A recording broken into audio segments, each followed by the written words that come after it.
Hello guys, once again this is Kosik and you are watching Curious Learning YouTube channel. So last time কি কৰিছিল last আমি chemical equation টা কেনেকৈ balance কৰে হেতু আমি ডিসকাস কৰিছিল আৰু অলপখিনি আমি एग्जांपल ট্ৰাই কৰিছিল সো আজি আমি কি কৰিম আজি আমি chemical equation যিখিনি মানে ভাগ আছে যিখিনি বিভিন্ন প্ৰকাৰৰ ৰাসায়নিক বিক্ৰিয়া আছে আমি সেইখিনি আলোচনা কৰিম সো বেছি দেৰি নকওঁ সো স্টাৰ্ট কৰোঁ সো ৰাসায়নিক সমীকৰণৰ সবচে ফাৰ্স্ট যেটো আমি হেতু আছে সংযোজন বিক্ৰিয়া বা কম্বিনেশন ৰিঅ্যাকশন এতিয়া সংযোগৰ পৰা হৈছে সংযোজন মানে এই বিক্ৰিয়াটো কি হয় দুটা মূল ইয়াত সংযোগ হয় ঠিক আছে আৰু ইংৰাজী নামটো একেটাই কম্বিনেশন মানে কি কম্বাইন হোৱা মানে ইয়াত দুটা মূল কম্বাইন হৈছে ঠিক আছে সো কম্বিনেশন ৰিঅ্যাকশনত কি হয় দুটা মৌলই যেতিয়া ৰিঅ্যাকশন কৰে তেতিয়া এটা কম্পাউন্ড ফৰ্ম হয় আৰু এই কম্পাউন্ড ফৰ্ম হওঁতে এনাৰ্জি ৰিলিজ হয় মানে যেতিয়া সমীকৰণটো ঘটে তেতিয়া এটা যৌগৰ সৃষ্টি হয় আৰু ইয়াৰ পৰা এনাৰ্জি ওলাই যায় এনাৰ্জিটা কি ফৰ্মত ওলায় এটো পোহৰ হ'ব পাৰে বা তাপ হ'ব পাৰে মানে তাপ বা যিকোনো ধৰণৰ ফৰ্মত শক্তিৰ উদ্ভৱ হয় ঠিক আছে সেই কাৰণে এইবিলাক বিক্ৰিয়াক কয় তাপবৰ্জী বিক্ৰিয়া ঠিক আছে সো ইয়াৰ আমি উদাহৰণ কিছুমান চাম তোমালোকৰ কিতাপত এটা উদাহৰণ আছে ক্যালসিয়াম অক্সাইডে পানীৰ লগত বিক্ৰিয়া কৰি ক্যালসিয়াম হাইড্ৰক্সাইড উৎপন্ন কৰে এতিয়া ক্যালসিয়াম অক্সাইড কি যেটো আমাৰ বজাৰত চূণ কিনিব পায় হেতু হৈছে ক্যালসিয়াম অক্সাইড এতিয়া চূণ প্ৰথমতে যেতিয়া বজাৰৰ পৰা আনে তেতিয়া কি কৰে পানী দি দিয়ে পানী দি পেলাই কি কৰে তহঁতে উছল নাযাবি বুলি কৈ থয় ন মানে কি যেতিয়া ক্যালসিয়াম অক্সাইড পানীৰ লগত যোগ কৰে বা পানীত যেতিয়া ক্যালসিয়াম অক্সাইড খিনি দি দিয়া হয় মানে চূণখিনি যেতিয়া দি দিয়া হয় তেতিয়া কি হয় এটা ৰিঅ্যাকশন হয় আৰু ৰিঅ্যাকশনটো নাম আছে সংযোজন বিক্ৰিয়া মানে আৰু ইয়াত কি হয় তাপৰ উৎপন্ন হয় আমি জানো দেখোন উতলি না যায় জানো সো কি হয় এটা নতুন কম্পাউন্ড ফৰ্ম হয় মানে এটা নতুন যৌগ উৎপত্তি হয় হেতু নাম আছে ক্যালসিয়াম হাইড্ৰক্সাইড এটো এটা তোমালোকৰ ডে টু ডে লাইফত তোমালোকে লগত ৰিলেট কৰিব পাৰিবা ঠিক আছে সমীকৰণটো আমি লিখিছো এটো হৈছে সংযোজন বিক্ৰিয়াৰ এটা উদাহৰণ ইয়াত কি কৈছে ক্যালসিয়াম অক্সাইডে পানীৰ লগত বিক্ৰিয়া কৰি ক্যালসিয়াম হাইড্ৰক্সাইড উৎপন্ন কৰে মানে বজাৰৰ পৰা অনা চূণটো যেতিয়া পানীত দি দিয়া হয় তেতিয়া হলে কি উতলি যায় মানে শক্তিৰ উদ্ভৱ হয় আৰু লগতে কি ফৰ্ম হয় ক্যালসিয়াম হাইড্ৰক্সাইড মানে এটো কয় শিথিলিত চূণ যেটো মানে খাওঁতে ব্যৱহাৰ কৰে ঠিক আছে ইয়াত তোমালোকে চাব পাৰা দুটা যৌগ ৰিঅ্যাকশন হৈ পেলাই দুটা যৌগৰ ৰিঅ্যাকশন হৈ পেলাই এটা কম্পাউন্ড ফৰ্ম হৈছে মানে এটা যৌগৰ সৃষ্টি হৈছে লগতে তাপ শক্তিৰ উদ্ভৱ হৈছে এনেকুৱা যিবিলাক সমীকৰণ পাবা সেইবিলাকে আছে সংযোজন বিক্ৰিয়া আৰু লগতে তাপবৰ্জী বিক্ৰিয়া ঠিক আছে মানে ইয়াত তাপ শক্তিৰ উৎপন্ন হ'ব শক্তি একচুয়ালি ইয়াত তাপ উৎপন্ন হ'ব ঠিক আছে এতিয়া তোমালোকৰ কিতাপৰ আৰু দুটামান উদাহৰণ আমি চাম ইয়াত কি হৈছে carbon plus oxygen carbon dioxide so মানে কি ইয়াত কাৰ্বনটো জ্বলি গৈছে ইয়াৰ আগৰ যিটা ভিডিও তাত কোৱা হৈছে যে কি কিবা এটা বস্তু জ্বলিবলৈ কি গ্যাস লাগে অক্সিজেন লাগে সো কিবা এটা বস্তুত অক্সিজেন যোগ হয় মানে বস্তুটো জ্বলি যোৱা সো কাৰ্বনৰ লগত যেতিয়া অক্সিজেনে বিক্ৰিয়া কৰে মানে কাৰ্বন যেতিয়া বায়ুত জ্বলি যায় তেতিয়া কি উৎপন্ন হয় কাৰ্বন ডাই অক্সাইড উৎপন্ন হয় সো এটো এটা সংযোজন বিক্ৰিয়া carbon plus oxygen it gives carbon dioxide so এটো এটা সংযোজন বিক্ৰিয়াৰ ইয়াত তাপ উদ্ভৱ হয় ঠিক আছে এটো এটা তাপবৰ্জী বিক্ৰিয়া নেক্সট হাইড্ৰোজেন আৰু অক্সিজেনৰ পৰা পানীৰ গঠন মানে ইয়াটো একেটাই হাইড্ৰোজেন গেছ যেতিয়া জ্বলি যায় মানে হাইড্ৰোজেন যেতিয়া অক্সিজেনৰ পৰিৱেশত আহে বা হাইড্ৰোজেন যেতিয়া জ্বলি যায় তেতিয়া কি হয় পানী উৎপন্ন হয় সো ইয়াটো তাপৰ উদ্ভৱ হ'ব গতিকে এটো এটা সংযোজন বিক্ৰিয়া সো ইয়াৰ পিছত আমি চাম বিযোজন বিক্ৰিয়া বা ডিকম্পোজিশন ৰিঅ্যাকশন সো যোজন মানে কি মানে যোগ হোৱা নহয় জানো এতিয়া বিযোজন মানে কি হ'ব যোগ নোহোৱা মানে ভাগি যোৱা ঠিক আছে বা ডিকম্পোজিশন নামটো আমি চাম তাৰ আছে কি ডি আৰু কম্পোজিশন ডি টো মানে উল্টা আৰু কম্পোজিশন মানে তো কম্পোজিশন ঠিক আছে কম্পোজিশন মানে কম্বাইন হয় সো বা মানে কম্বাইন হৈ থকা ঠিক আছে সো কম্পোজিশনটো ঠিক আছে তাৰ আগত যদি ডি টো আহি যায় তেতিয়া এটো ভাঙি যোৱা মানে কম্পোজিশনটো ভাগি যোৱা সেইকাৰণে ডি কম্পোজিশন এতিয়া ডি কম্পোজিশনত কি হয় আমি উদাহৰণটা ললে এইখিনতে উল্লেখ কৰিলে ভাল হ'ব যে ডি কম্পোজিশন ৰিঅ্যাকশনত কি হয় বা বিযোজন বিক্ৰিয়াত কি হয় শক্তি প্ৰয়োগ কৰি এই বিক্ৰিয়াবিলাক ঘটোৱা হয় মানে কি লাগিলে ইলেক্ট্ৰিকে হওক বা তাপ শক্তি হওক বা সৌৰ শক্তি হওক যিয়ে হওক মুঠতে ইয়াত শক্তি ব্যৱহাৰ কৰি পেলাই এই বিক্ৰিয়াবিলাক ঘটোৱা হয় ঠিক আছে সো সেইকাৰণে এই বিক্ৰিয়াবিলাকক কয় তাপগ্ৰাহী বিক্ৰিয়া ঠিক আছে সো ইয়াত কি কৰিছে ফেৰাছ সালফেট লৱণটো ফেৰাছ সালফেট গুৰি হয় green colour so ferrous sulphate লৱণটো ইয়াত কি কৰিছে তাপ দিছে মানে তোমালোকৰ কিতাপতে আছে এক্সপেৰিমেন্টটো তোমালোকে যদি পঢ়া তেতিয়ালে বুজি পাবা ঠিক আছে সো ফেৰাছ সালফেট যেটো লৱণ সেই লৱণটো তাপ দিছে মানে এটা পৰীক্ষা লৈছে তাৰপিছত তাক গৰম কৰিছে গৰম কৰিলে কি হ'ব ফেৰিক অক্সাইড উৎপন্ন হ'ব এই ফেৰিক অক্সাইডটো উঠা হ'ব আৰু কি উৎপন্ন হ'ব সালফাৰ ডাই অক্সাইড আৰু সালফাৰ ট্ৰাই অক্সাইড এইটা গ্যাস মানে এইটা হাৱা উৰি গুচি যাব ঠিক আছে সো আমি কি পাম ফেৰিক অক্সাইড পাম এতিয়া তোমালোকে ইয়াত যদি মন কৰা এই বিক্ৰিয়াটো কি হৈছে ফেৰাছ সালফেট লৱণটো ভাগ হৈ গৈছে মানে ইয়াৰ বিযোজন হৈছে ডিকম্পোজিশন হৈছে মানে ইয়াৰ কম্পোজিশনটো ভাগি গৈছে গতিকে এটো বিযোজন বিক্ৰিয়া নেক্সট উদাহৰণ এটো তোমালোকৰ কিতাপৰ পৰা লোৱা আছে ঠিক আছে সো ক্যালসিয়াম কাৰ্বনেট ইয়াক যেতিয়া তাপ দিয়া হয় তেতিয়া কি হ'ব ক্যালসিয়াম অক্সাইড আৰু কাৰ্বন ডাই অক্সাইডলৈ ই বিযোজিত হ'ব মানে এটো এটা বিযোজন বিক্ৰিয়া যেহেতু এনেবিলাক বিক্ৰিয়া তাপ ব্যৱহাৰ কৰা হয় মানে তাপ ব্যৱহাৰ কৰি যিখিনি বিক্ৰিয়া ঘটোৱা হয়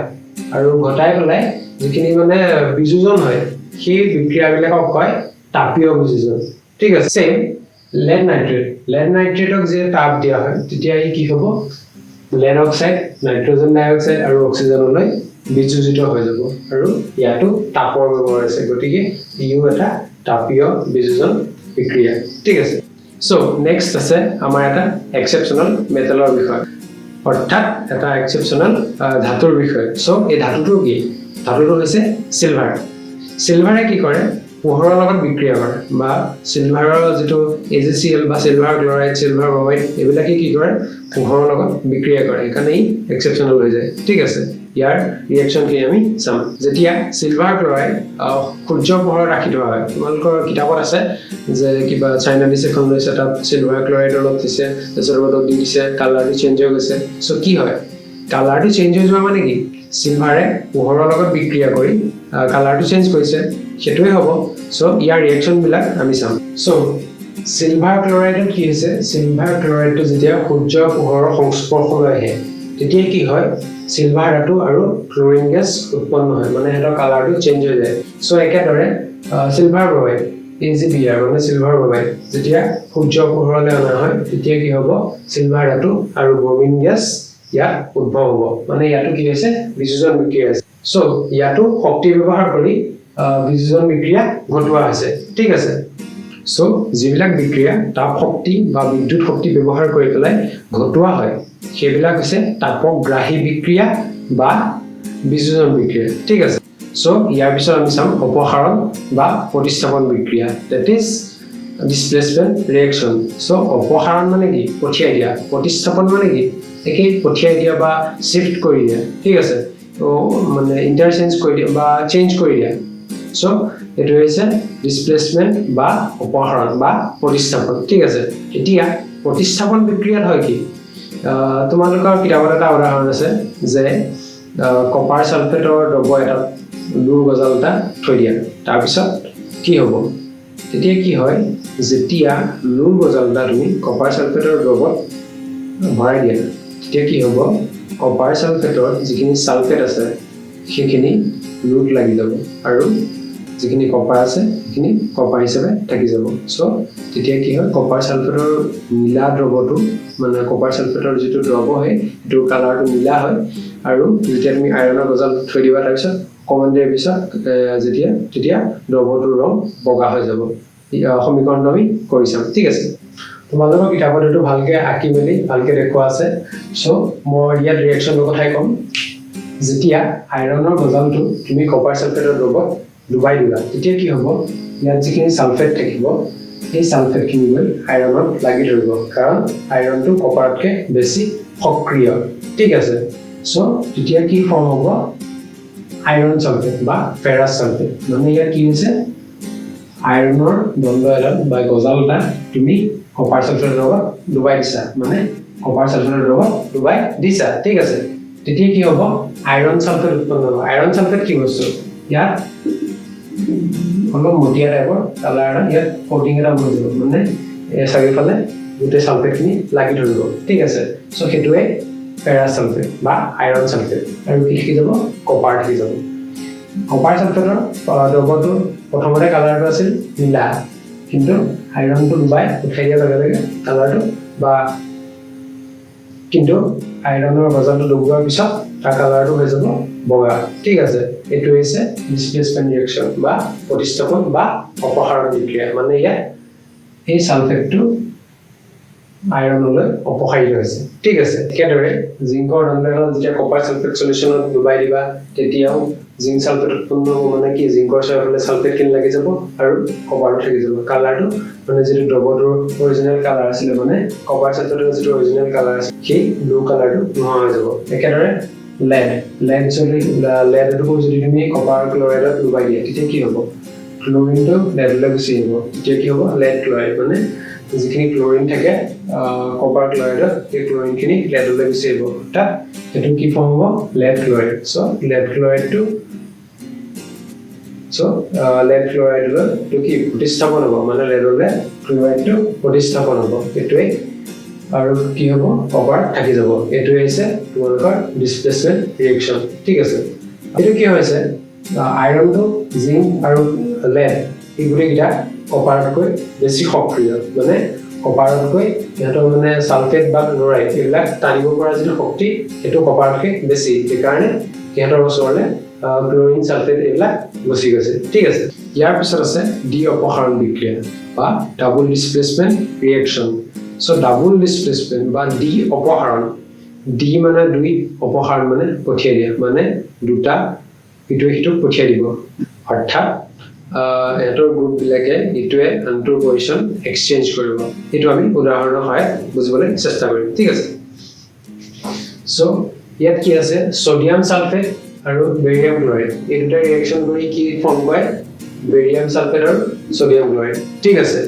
ইয়াত কি হৈছে সালফেটটো সোডিয়ামৰ পৰা বেৰিয়ামলৈ গুচি গৈছে আৰু ক্লোৰিনটো বা যিটো ক্লৰাইডটো সেইটো ক'ত গৈছে সোডিয়ামলৈ মানে ইয়াত তুমি যদি চোৱা তেতিয়াহ'লে কি হ'ব সালফেটটো ইয়াত গৈছে আৰু ক্লোৰিনটো ইয়াত আহিছে মানে এহেঁতি নিজৰ পজিশনটো ইণ্টাৰচেঞ্জ কৰিছে বা এক্সচেঞ্জ কৰিছে নিজৰ মাজত ঠিক আছে ইয়াত কি আছে ৰিঅ্যাকশনটোৰ নাম ডি অপসাৰণ বা ডাবল ডিসপ্লেসমেন্ট মানে কি আছে দুবাৰ এবাৰ আৰু নেক্সট দুবাৰ মানে ইয়াৰ পৰা ইয়ালৈ এবাৰ গৈছে আৰু ইয়াৰ পৰা ইয়ালৈ এবাৰ আহিছে অৰ্থাৎ দুবাৰ অপসাৰণ হৈছে সেইকাৰণে এই বিক্ৰিয়াটোৰ নাম ডাবল ডিসপ্লেসমেন্ট ৰিঅ্যাকশন বা ডি অপসাৰণ বিক্ৰিয়া সো আমি কি পালো ডাবল ডিসপ্লেসমেন্টটো আমাৰ হৈ গ'ল মানে ডি অপসাৰণ বিক্ৰিয়াটো আমাৰ হৈ গ'ল এতিয়া ডি অপসাৰণ বিক্ৰিয়াত কি হয় আয়ন দুটা এক্সচেঞ্জ হয় মানে অপসাৰিত হয় এটা আনটোৰ পজিশনলৈ এতিয়া আয়ন কি বস্তু কি কিয় কেনেকৈ গোটেইখিনি বস্তু মই নেক্সট চেপ্টাৰ ষ্টাৰ্ট কৰাৰ কৈ দিম ঠিক আছে এতিয়া আমি আহিম জাৰণ আৰু বিজাৰণ সো এতিয়া জাৰণ মানে কি জাৰণ মানে হৈছে কোনো এটা যৌগৰ লগত যেতিয়া অক্সিজেন যোগ হয় বা হাইড্ৰোজেন আঁতৰি যায় মানে যদি অক্সিজেন যোগ হয় তেতিয়াহ'লে এইটো হ'ব জাৰণ আৰু যদি হাইড্ৰোজেন তাৰ পৰা অপসাৰিত হয় সেইটো হ'ব জাৰণ ঠিক একেদৰে বিজাৰণটো সম্পূৰ্ণ উল্টা য'ত নেকি যিকোনো যৌগত যদি হাইড্ৰোজেন যোগ হয় আৰু অক্সিজেন অপসাৰিত হয় বা ৰিমুভ হয় সেইটো হ'ব বিজাৰণ ঠিক আছে এতিয়া জাৰণ আৰু বিজাৰণৰ কনচেপ্টটো তোমালোকে এইচএছ ফাৰ্ষ্ট ইয়াৰ বা ছেকেণ্ড ইয়াৰ তোমালোকে বিস্তৃতভাৱে পাবা ইয়াত তোমালোকে ইমানটো জনাই দৰকাৰ যে অক্সিজেন যোগ হ'লে বা হাইড্ৰোজেন আঁতৰিলে জাৰণ আৰু হাইড্ৰোজেন যোগ হ'লে আৰু অক্সিজেন আঁতৰি গ'লে সেইটো হ'ব বিজাৰণ ঠিক আছে এতিয়া তোমালোকৰ কিতাপত যিটো এক্সপেৰিমেণ্ট দিয়া আছে আমি সেইটো অলপ ডিছকাছ কৰিম কপাৰ পাউডাৰ অলপ লৈ পেলাই এইখিনি গৰম কৰি দিছে ঠিক আছে ইকুৱেশ্যনটো আমি চাওঁ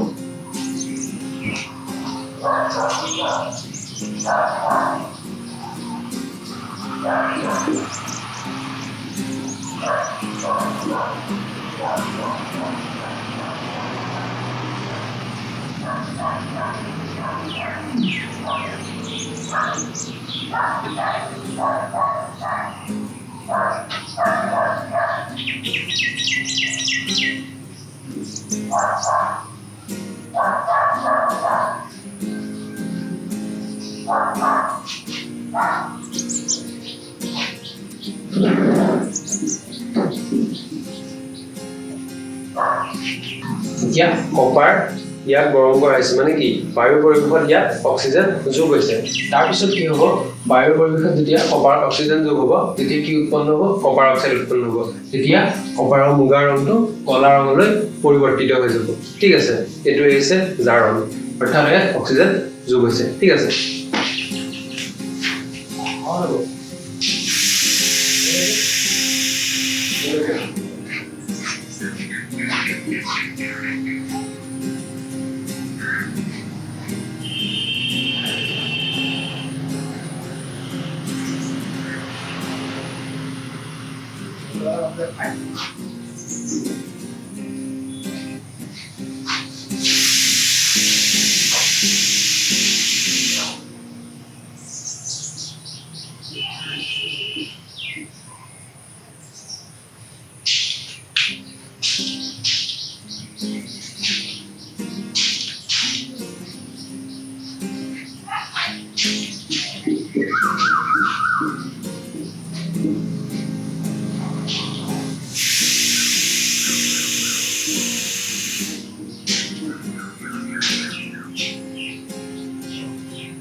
ইয়াৰ পিছত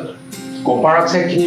ওপৰেদি হাইড্ৰোজেন গেছ পাৰ কৰি দিছে মানে যিখিনি কলা যিখিনি পদাৰ্থ ওলাব সেইখিনিৰ ওপৰেদি হাইড্ৰোজেন গেছ পঠিয়াই দিছে তেতিয়া কি উৎপন্ন হ'ব কপাৰ আৰু পানী উৎপন্ন হ'ব ইয়াত কি হৈছে অক্সিজেনটো ইয়াৰ পৰা ডিসপ্লেস হৈ গৈছে কপাৰৰ পৰা ডিসপ্লেস হৈ গৈছে আৰু এই বিক্ৰিয়াটোত হাইড্ৰোজেন যোগ হৈছে গতিকে হাইড্ৰোজেন যোগ হোৱা হলে কি হয় বিজাৰণ গতিকে ইয়াত অক্সিজেন যোগ হৈছে এই কাৰণে এইটো জাৰণ আৰু ইয়াত হাইড্ৰোজেন যোগ হোৱাৰ কাৰণে এইটো বিজাৰণ ঠিক আছে এতিয়া এই সমীকৰণটো যদি আমি আকৌ চাওঁ তেতিয়া কি পাম কপাৰ অক্সাইড ইয়াত কপাৰত কি হৈছে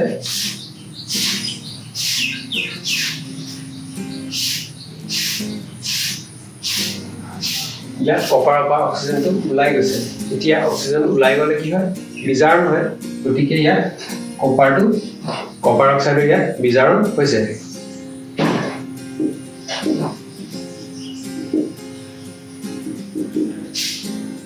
ঠিক একেদৰে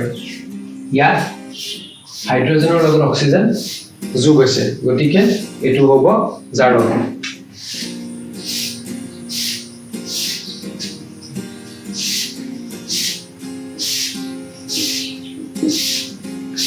এটা ইন্টাৰেস্টিং কথা জাৰণ আৰু বিজাৰণ বিক্ৰিয়া একেলগে সম্পন্ন হয় মানে এই দুটা একেলগে জাৰণ বিজাৰণ বিক্ৰিয়া বুলিও কয় আৰু বা ৰেডক্স বিক্ৰিয়া বুলি কোৱা হয়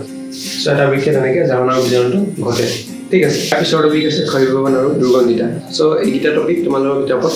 ভালদৰে আলোচনা কৰা আছে সো এইখিনিত বিশেষ ক'বলগীয়া নাই সো ভিডিওটো যদি ভাল লাগে তেতিয়াহ'লে লাইক আৰু শ্বেয়াৰ কৰিবলৈ নাপাহৰিবা আৰু যদি ইয়াৰ ৰিলেটেড কিবা কোৱেশ্চন আছে তেতিয়াহ'লে এইখিনি মোক কমেণ্ট কৰি দিবা আৰু মোৰ যদি কিবা থাকি গৈছে সেইখিনিও কমেণ্ট কৰি দিবা so till then take care